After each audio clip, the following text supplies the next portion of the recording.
13. Voy a leer desde versículo 4 a 7.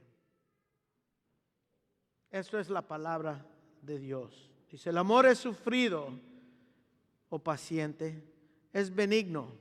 El amor no tiene envidia. El amor no es jactancioso, no se envanece, no hace nada indebido, no busca lo suyo, no se irrita, no guarda rencor, no se goza en la injusticia, mas se goza de la verdad. Todo lo sufre, todo lo cree, todo lo espera, todo lo soporta. Y el amor nunca deja de ser. Oremos, Padre, gracias te damos por tu amor. Lo vemos en las Escrituras, Señor, en tu trato con tu pueblo, Señor, ese celo que tú tienes por ellos. Lo vemos, Señor, en la gracia común que disfrutamos todos los días, Señor. Y lo vemos, Señor, en todos los cantos que hemos cantado hoy. Gracias te damos, Padre, por tu palabra, tu Espíritu Santo que mora en nosotros, que nos guía a entender, nos ilumina. Y pedimos hoy en día que tú nos hablas por medio de tu palabra. Y lo pedimos en el nombre de Cristo Jesús. Amén. Pues aquí estamos estudiando este capítulo de amor. Capítulo de amor que es como es conocido a muchos.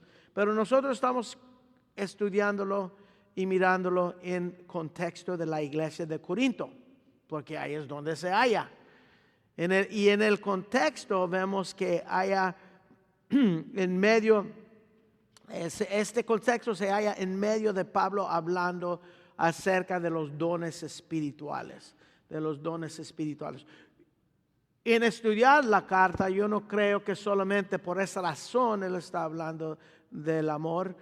Una de las grandes razones es eso, pero también por todo lo que él ha hablado desde capítulo 1 y más desde 7 que está contestando preguntas de esta carta que él recibió, que dice en capítulo 7, versículo 1.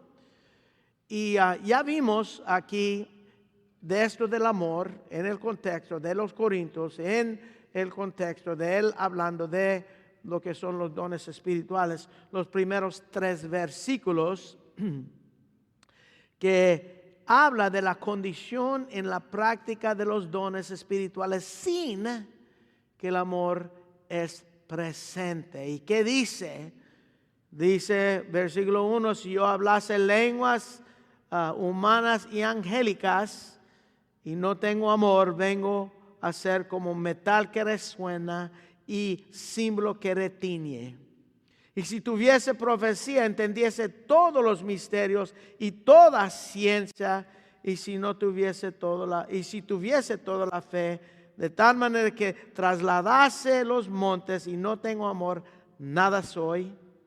Y si repartiese todos mis bienes para dar de comer a los pobres, y si entregase mi cuerpo para ser quemado y no tenga amor, para nada me sirve.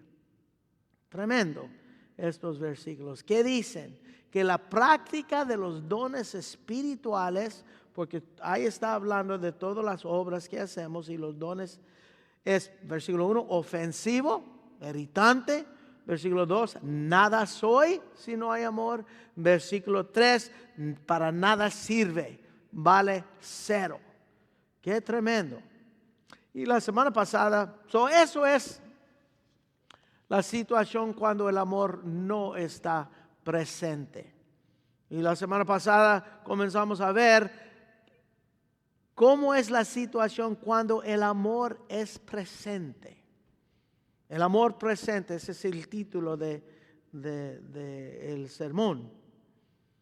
Y también vimos que esto es una enseñanza de amor no exhaustivo.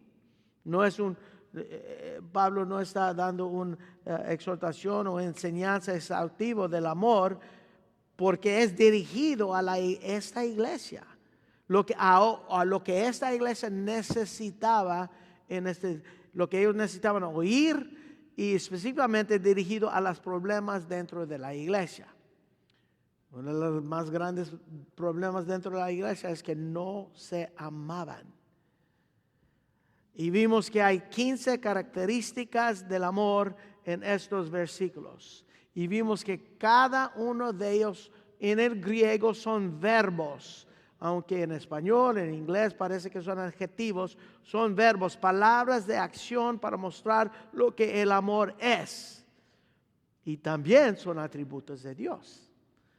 Si nosotros queremos ser imitadores de Dios, si nosotros queremos, como Pablo dice, ser imitadores de mí como yo soy de Cristo, vamos a tratar de poner en práctica estas acciones de lo que es el amor en nuestra vida para mostrar el amor de Dios.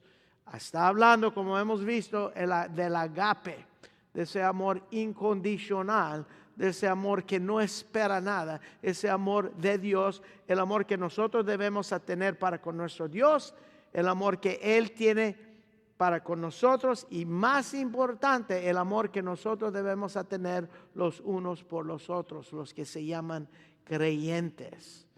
Muy importante.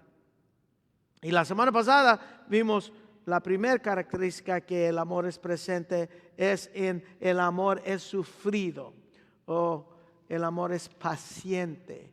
Misma traducción de la palabra macrothumas, largo, sufrimiento en el griego, tardo para la ira, paciente, sufrido. Yo creo que Pablo comienza con este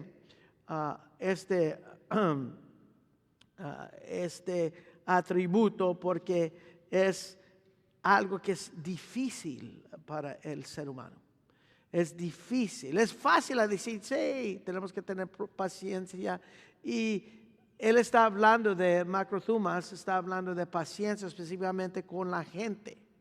Por esa razón es atributo de Dios. Ser paciente en las pruebas, Dios, eso no habla la escritura de eso de Dios, porque Dios es soberano sobre todas las circunstancias. Esto es ser paciente para con la gente. Es fácil a decir, difícil, como lo vimos la semana pasada, difícil a vivir. Fácil para decir, más difícil para vivir. Y es totalmente que nosotros podemos ejercerlo porque el Espíritu de Dios mora en nosotros y porque es totalmente de la gracia y la misericordia de Dios. Y así es como nosotros mostramos el amor al mundo. Es que nosotros somos pacientes, largos sufrimientos, tardos para la ira, para con toda la gente.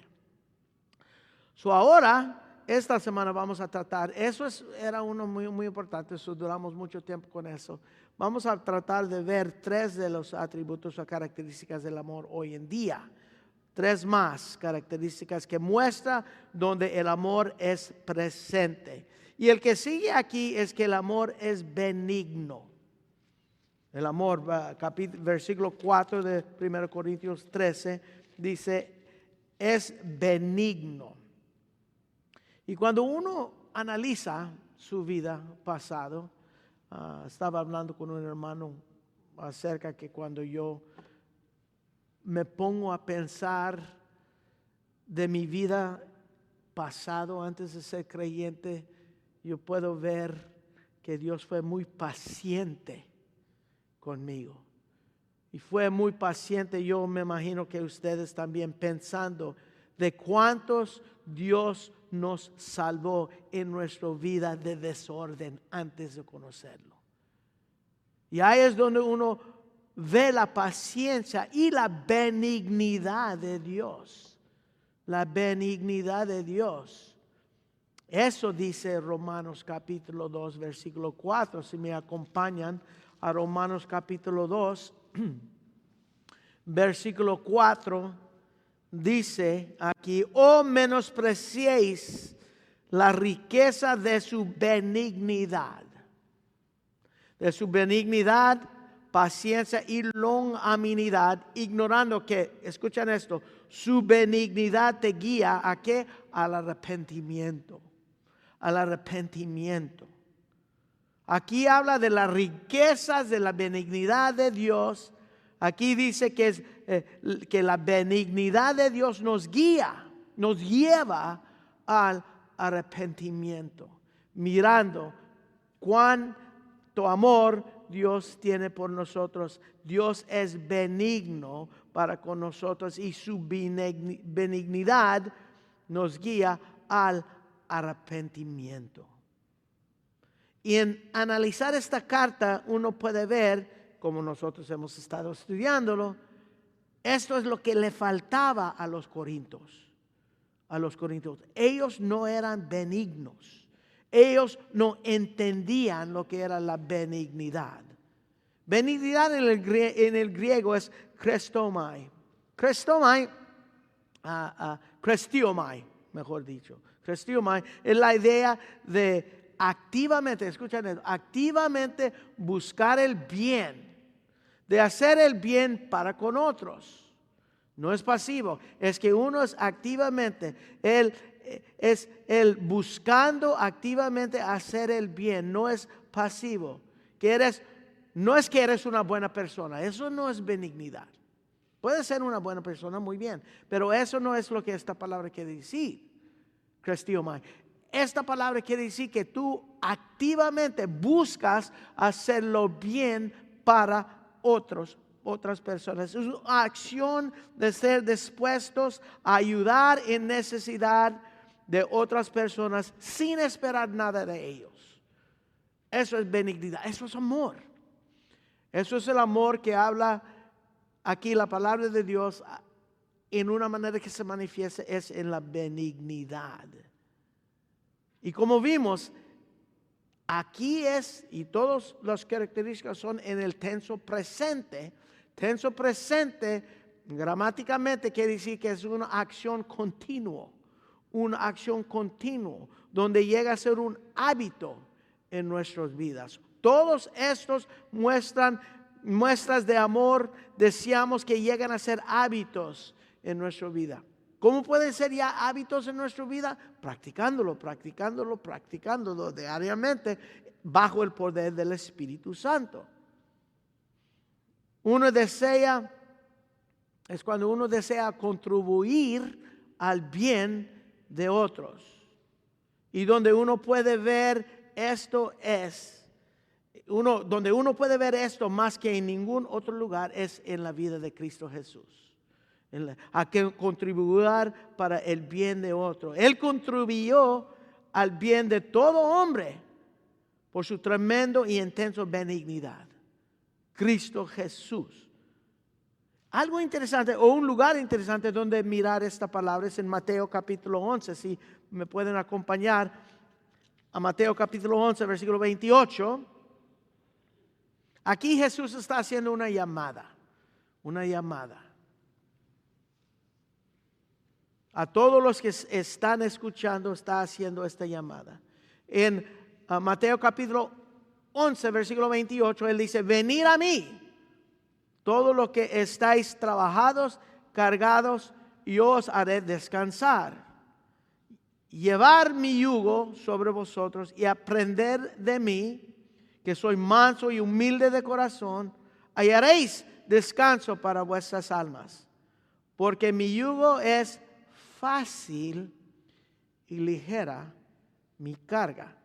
Esa palabra en versículo 30, fácil, es la misma palabra en el griego traducido benigno. Christomai. La misma palabra. Él está diciendo porque mi yugo es benigno. Y uno dice, ¿quieres conocer benignidad? Cristo dice, venid a mí. Porque yo soy el autor de la benignidad. Venid a mí si estás cargado. Venid a mí porque mi yugo es benigno, ligera es mi carga. Y uno de los problemas que veo en los creyentes cuando están tratando de evangelizar en su trabajo o en su casa, su hogar, donde tiene mucha relación con las personas, no es no son los problemas de los incrédulos, no son las actitudes de los incrédulos. Cuando uno quiere evangelizar en su familia, su excusa siempre es: el hombre no es profeta en su propia casa, dicen. Pero no es la actitud de los incrédulos, no es los problemas, no es tu método de evangelizar. Tu método tal vez es: voy a usar la naturaleza, mostrar cómo Dios es creador de todo, o voy a irme directamente a lo que la palabra de Dios dice. No es eso, no es el método, no es la actitud de los incrédulos. Yo creo que la problema más grande que impide tu evangelización en tu trabajo o en la familia es que no son benignos. Es tu testimonio. Es mostrando el amor, esa benignidad. Es ser activo para ayudar a los de la familia, a los en el trabajo. Eso es uno de los problemas. Porque cuando no eres nice, kind, como dice en inglés, cuando no eres benigno, ¿qué llega a ser? Como metal resuena, como símbolo que retiñe. No te escuchan por tu testimonio. Por esa razón, cuando te rechazan, uno, en vez de querer tener un mejor argumento, es ir a arrodillarte delante de Dios y pedirle que ellos pueden ver Cristo en mí. Y una de las maneras es mostrando la benignidad. La benignidad de Dios. ¿Por qué? Porque la benignidad nos guía al arrepentimiento. Ser benignos unos con los otros es lo que Pablo quiere decir y lo que quiere comunicar en Efesios. Efesios capítulo 4. En Efesios capítulo 4 y comenzamos en versículo 29. Hablando de la benignidad. Ninguna palabra corrupta salga de vuestras bocas, sino lo que sea buena para la necesaria edificación a fin de dar gracias a los oyentes. Lo que hablamos debe ser de gracia a los oyentes. Y no contristéis el Espíritu Santo de Dios, con el cual fuiste sellados para el día de la redención. Quítense de vosotros toda amargura, enojo, ira, gritería, maldicencia y toda malicia. Antes ver ser ¿qué? Antes ser benignos unos con otros, misericordiosos, perdonándonos unos a otros como Dios también nos perdonó a vosotros. Ser benignos. Eso es lo que es ser benigno. Recordando lo que Cristo hizo en ti y para ti.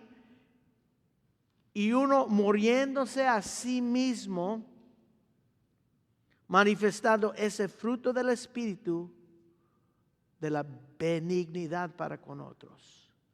La benignidad para con otros. Recordando que Cristo nos perdonó. Cristo nos perdonó a nosotros. Y así podemos ser amables, benignos, activamente con nosotros. Pablo nos está diciendo que el amor puede ser describido así, en ser benignos. Los unos con los otros, eso agrade a Dios. Amor es benigno.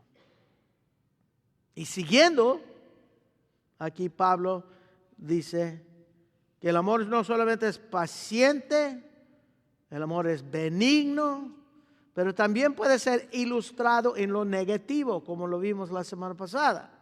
El amor también se puede describir por lo que no hace,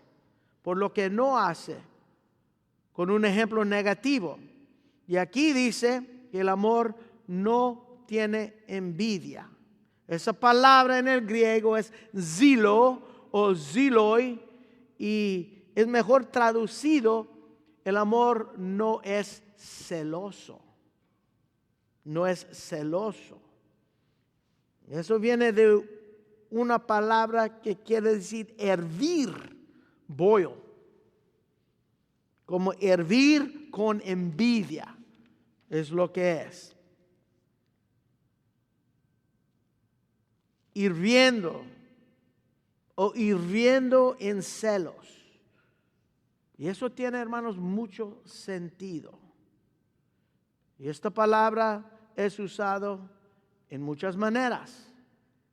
En la palabra de Dios. En su sentido, en el contexto es lo que da su sentido, podemos decir, de esta palabra. Por ejemplo, en Éxodo 34:14 dice que en el palabra hebreo que es traducido al griego, ziloi, dice que Jehová, cuyo nombre es, ¿qué? Celoso. Dios celoso es lo que dice ahí. Uno dice, ¿qué? Dios celoso es. Dios dice que su nombre es celoso y lo repite muchas veces en el Antiguo Testamento que su nombre es celoso. Pero eso es un celo divino. Como dice en 2 Corintios 11:2, es un celo de Dios. Es el celo que Dios tiene para su pueblo. El celo que Dios tiene por su iglesia, su esposa, desposada. Es un celo perfecto de Dios. Celo de proteger esa relación de amor que Él tiene por su pueblo. Eso es un celo, podemos decir santo, un celo divino, ser celoso. Dios, su nombre es celoso. Pero nosotros,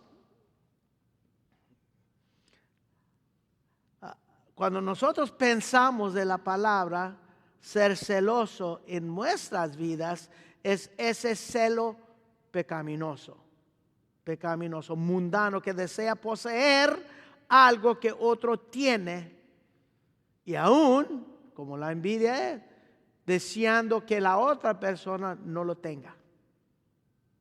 Eso es celo. Eso es celo ampliado. Eso es envidia. Es ese celo de arrogancia y codicia, de ese celoso, de ese celo es lo que habla Pablo aquí, de ese tipo de celo mundano. Aquí cuando dice que el amor no es celoso, el amor no tiene envidia. Es ese celo, un deseo hirviendo para el bien de uno,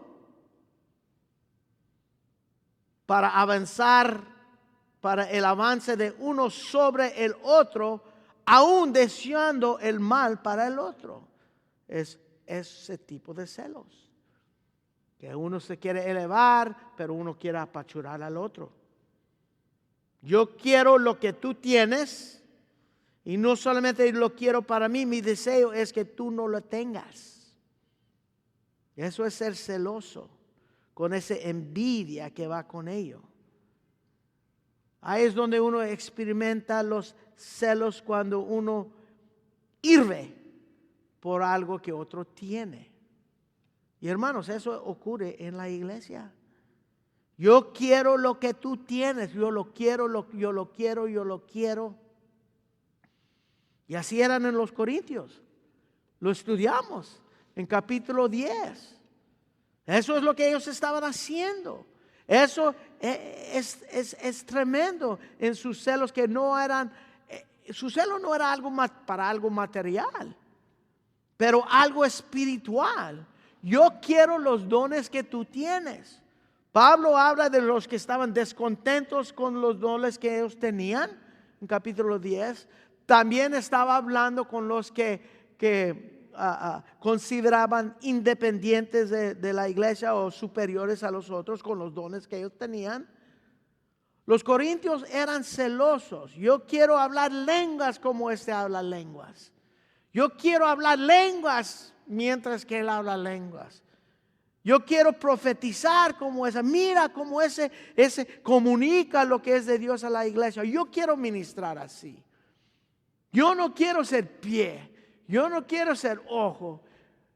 Yo quiero hacer esto, yo quiero hacer esto. Y realmente eso es pecaminoso. Pero desafortunadamente existe en la iglesia hoy en día. Hoy en día. Es interesante, una iglesia se planta aquí, a 2 cuadros de aquí, imagínate, cerca de nosotros, y comienza a crecer. Uno dice, gloria a Dios. ¿Sí? ¿Es cierto? Eso es la actitud. Muchos no piensan así. Muchos no piensan así. En muchos levantan celos. Celos, ¿por qué? Porque comienzan a criticar la iglesia, sus métodos y sus filosofías. Y es puro celo. Y hermanos, eso es pecado, aunque son cosas espirituales. Y lo podemos ver, los celos, en la palabra de Dios, en las cosas espirituales. En Juan capítulo 1, en el Evangelio según San Juan capítulo 1, esto es interesante. Perdón, en Juan capítulo 3, Juan 3, en versículo 25, dice, entonces hubo discusión entre los discípulos de Juan y los judíos acerca de la purificación. Y vinieron a Juan y le dijeron, Rabí, mira, el que estaba contigo al otro lado del Jordán, de quien tú diste testimonio, bautiza y todos vienen a él. Los discípulos de Juan estaban celosos porque más gente iban con Jesús a ser bautizados con él. Eso es interesante. Pero Juan les hace entender que no es competencia. Versículo 30, él dice, es necesario que él crezca, pero que yo mengüe. Celos en las cosas espirituales. Otro ejemplo, el primer homicidio en la palabra de Dios fue por celos. Caín mató a Abel. ¿Por qué es que Caín mató a Abel, su hermano? Porque el sacrificio de Abel fue aceptado por Dios y el de Caín no. Caín mató a Abel porque Abel dio un sacrificio que agradó a Dios, pero Caín no. Caín se enojó y el enojo de Caín, los celos de Caín, es porque él quería lo que Dios dio a su hermano, ser aceptado. Y el primer homicidio era por los celos hacia Dios. Eso es tremendo. Mira lo que Santiago dice en Santiago capítulo 3 acerca de los celos. Santiago capítulo 3 versículo 13. Santiago dice, ¿quién es sabio y entendido entre vosotros? Muestre por la buena conducta sus obras en sabiduría y mansedumbre. Pero si tenéis celos amargos y contención en vuestro corazón, no os jactéis ni mentáis contra la verdad, porque esta sabiduría no es lo que desciende de lo alto, sino es que terrenal, animal y diabólica. Es diabólica ese tipo de celos. Del diablo. Otro ejemplo de celos espirituales en la palabra de Dios, el hermano del hijo pródigo. El hijo pródigo regresa al padre y el padre lo acepta. Porque fue perdido, se arrepintió, regresó, Dios lo cambió. ¿Y qué hace su hermano?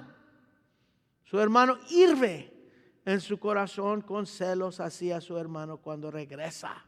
¿Por qué? Porque el Padre, y el Padre, acuérdate, en esta parábola representa a Dios. El Padre lo acepta, lo acepta. Y así lo aborrece y tiene celo por tu hermano, su hermano arrepentido. Eso es tremendo, tremendo en las cosas espirituales. Y eso es, hermanos, un mensaje para nosotros, que debemos a tener cuidado cuando tú deseas lo que Dios dio a otro hermano. A otro hermano. Pero, ¿por qué? Lo quieres para ti. Eso hicieron los corintios. Es cuando tienes, es interesante que habló del ciego, Tiquio. Es cuando tienes ese celo, te ciega. Te ciega a las bendiciones que Dios te ha dado. Su gracia. Porque solamente estás viendo lo que tú quieres, en vez de ver las bendiciones que Dios ya te ha dado en tu vida. Llegas a estar ciego de la bondad, benignidad, de la paciencia, de la gracia de Dios, por tus celos de querer lo que tu hermano tiene. Wow, eso es tremendo. So dice la palabra de Dios, el amor es sufrido, el amor es benigno, el amor no tiene envidia. Y también dice, el amor no es jactancioso, no se envanece. Wow. El amor no es jactancioso, no se envanece. Hermanos, esto es el opuesto de lo que vemos en el Señor Jesucristo, su humildad. El amor no se jacta, no se envanece. Y estudiar esta carta vemos que los corintios eran muy arrogantes. Arrogantes. Hay dos palabras aquí que usa, perperaromai, y también usa fusu o fusutai, es la otra palabra. Pero las dos palabras tienen la idea de ser inflado, puffed up como el gallo, puffed up, lleno de aire, hablan de hablar de vanidad, en vanidad. Eso es lo que es jactancioso y envanece. Uno tiene la idea de hacer más de ti, de inflarte para que tú recibes los aplausos de todos los demás. Eso es de jactarse y envanecerse. El deseo de buscar la admiración de otros con inflar lo que tú eres. Eso es lo que dice. El amor no hace eso. El amor no hace eso. Y como vimos, esto es para los corintios.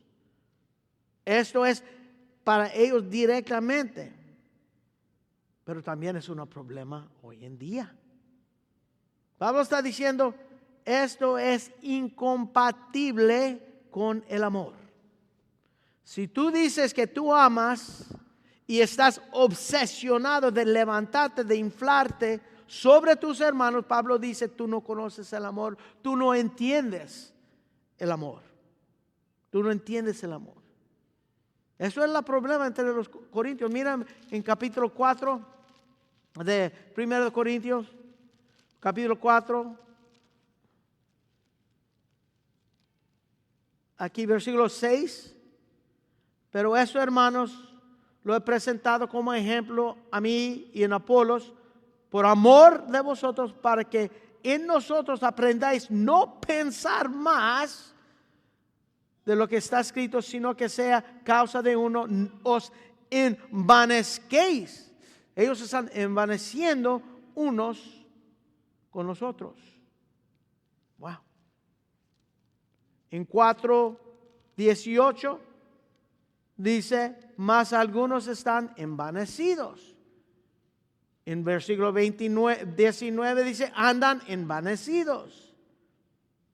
En capítulo 5, versículo 2, dice, vosotros estáis envanecidos. Envanecidos, envanecidos. Eso es todo lo opuesto del Señor Jesucristo. Problema entre los corintios. Y lo vemos en capítulo 10 en cuanto a los dones espirituales. ¿Okay? Esto es totalmente en lo opuesto a lo que enseña el Señor Jesucristo con el ejemplo de su vida. Pablo lo ilustra muy bien. Si regresamos a Filipenses, lo que leyó Uri en Filipenses, capítulo 2. Pablo hablando a la iglesia en Filipos. Él está diciendo, de nada hagáis por contienda o vanagloria, para envanecerte, jactándose. Antes bien con humildad, estimando cada uno de los demás como superiores del mismo. Yo creo que todos nosotros debemos repetir eso, yo creo casi todos los días. Que nosotros debemos a estimar a todos los demás como superiores a nosotros mismos. No mirando a cada uno por lo suyo propio, sino cada cual también por lo que los otros. Haya este sentir en ti que hubo también en Cristo. ¿Qué sentir en Cristo? Es que Él buscaba el bien de otros. Benignidad. Él buscaba el bien de otros, no tratando de inflarse a sí mismo, que Él era Dios. Aquí dice, en versículo 6, el cual siendo forma de Dios, no estimó de ser igual a Dios como cosa a aferrarse, porque Él nunca iba a dejar de ser Dios, sino se despojó de sí mismo. Quitó toda su reputación como Dios, tomando forma de siervo, hecho semejante a los hombres, y estando en la condición del hombre, se humilló a sí mismo, haciéndose obediente de muerte de la cruz. Eso es el amor. Es que el amor muere a sí mismo. Él dice, si quieres venir en pos de mí, te tienes que morir a ti mismo, tomar tu cruz y seguirle. Amor muere a sí mismo. Entiende eso. Eso es el amor. Y el ser humano es muy bueno en envanecerse. Asegúrate que la gente solamente ve nuestros éxitos y no nuestras debilidades, no nuestros fracasos. Cuando nos estamos publicando, es alejar a la gente de nuestras debilidades y solamente hablar de nuestros éxitos. ¿Suena familiar? ¿Qué hace toda la gente en las redes sociales? Es una área donde muchos lo hacen, pero no se dan cuenta. Mira todo lo que tengo, mira todos los lugares donde yo voy, mira lo que como, mírame. Mira mi carro, mira mi casa, mira mis hijos, mira mis vacaciones, mira cuántos amigos tengo. Mira todo lo bueno en mi vida, es yo. Y es interesante porque no solamente son los éxitos que publican para captar la atención, pero también las tristezas o las heridas. Sus testimonios, como dicen. Es como jactarse o envanecerse en su autocompasión. Cada vez que hablas con la persona, está hablando de lo que le duele, hablando de su tristeza. Y es todo lo que hablan. John Piper dice que la autocompasión y jactancia son a la vez una forma de orgullo. Eso es interesante. Que la autocompasión y la jactancia, los dos a la vez son una forma de orgullo. Uno es orgullo en el corazón del débil, otro es el orgullo en el corazón del fuerte. Pero los dos son el yo.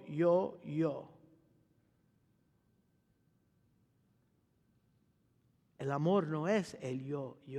El amor es morir a sí mismo, tomar tu cruz, seguir a Cristo.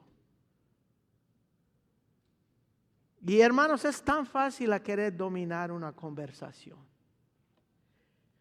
Hablando de ti. Yo lo sé. ¿Has cenado? ¿Has estado cenando alrededor de una fogata y con alguien que siempre dirige la conversación a algo de ellos? Tal vez no te has dado cuenta, pero observa. ¿Cuántas veces la conversación quiere llevarlo a él mismo?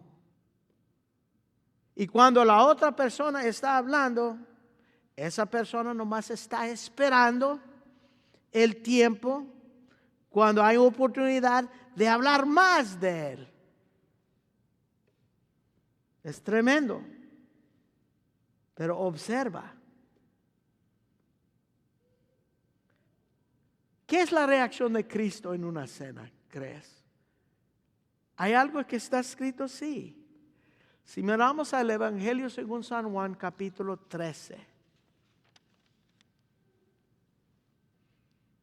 Aquí vemos que lo que el Señor habló en su última cena, aquí en esta tierra.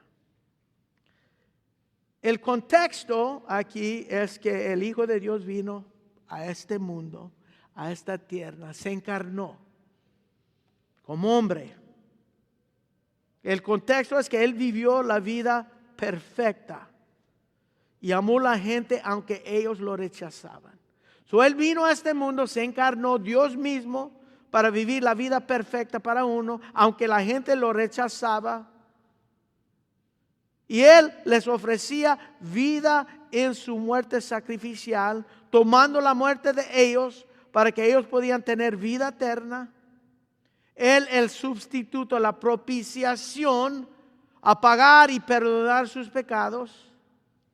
Eso es lo que recibimos todos nosotros. Eso es el contexto. Dios está cenando con la gente que Él amaba, con sus discípulos. ¿Ok? Capítulo 13, versículo 1 dice: antes de la fiesta de la Pascua, sabiendo Jesús que su hora había llegado para que pasase de este mundo al Padre, como había amado a los suyos que estaban en el mundo, los amó hasta el fin. Y cuando cenaban, como el diablo le había puesto en el corazón de Judas Iscariota, hijo de Simón, de entregarse, sabiendo Jesús que el Padre le había dado todas las cosas en las manos y que había salido de Dios y a Dios iba. Ya es el fin, el final. Dios está listo para ir. Esa es la última cena con sus discípulos. Esto es tremendo. Mientras que esto estaba pasando, ¿qué era la conversación de los discípulos? Pues Lucas, pueden mirarlo después, Lucas en capítulo 22, 24, en este mismo tiempo, Lucas dijo que hubo entre ellos disputa sobre quién de ellos sería el mayor en el reino. Imagínate. Los discípulos están, cada uno envaneciéndose, jactándose, ¿quién iba a ser el mayor en el reino? ¿Cómo reacciona Jesús a eso? ¿Qué hace Él? Versículo 4 dice: se levantó de la cena, se quitó su manto, tomando una toalla, se la ciñó. Luego puso agua en el lebrillo y comenzó a lavar los pies de los discípulos. Wow. Hermanos, eso es tremendo amor. Eso es el amor de Dios. Versículo 1 dice que Él los amó hasta el fin. Quiere decir, Él les amó completamente. Y Él es el más grande. En la manera que el más grande muestra su majestad es con su humildad. El único que se podía jactarse, el único que se podía gloriarse en sí mismo, sin nadie que le podía negar que Él es el más grande, Él tenía ese derecho de gloriarse, se negó a sí mismo y murió. Nos amó en su humildad. Dios nos amó en morir. ¿Quieres ser como Él? ¿Eso es tu deseo? ¿Ser como Cristo Jesús? ¿Deseas amar como Él? Pues la palabra de Dios dice, el amor es paciente, el amor es benigno, el amor no es celoso, el amor no tiene envidia y el amor no es jactancioso, no se envanece. Eso es reflejar el amor de Cristo. Oremos. Padre, gracias te damos, Señor, por la manera que tú nos amas, que has traído estas palabras a nuestra vida y nos ha dado tu Espíritu Santo para que podamos entenderlas. Nosotros no tenemos ninguna excusa porque tenemos el ejemplo perfecto en Cristo Jesús. Y tenemos su palabra que lo testifica. Escudriñad las Escrituras porque hablan de mí, dice Jesús. Y te damos gracias, Señor, que podemos hacerlo. Todo eso mostrando tu amor por nosotros. Pedimos tu ayuda, Señor, porque sabemos que no es fácil y tenemos luchas con el mundo, con nuestra carne y con nuestro enemigo.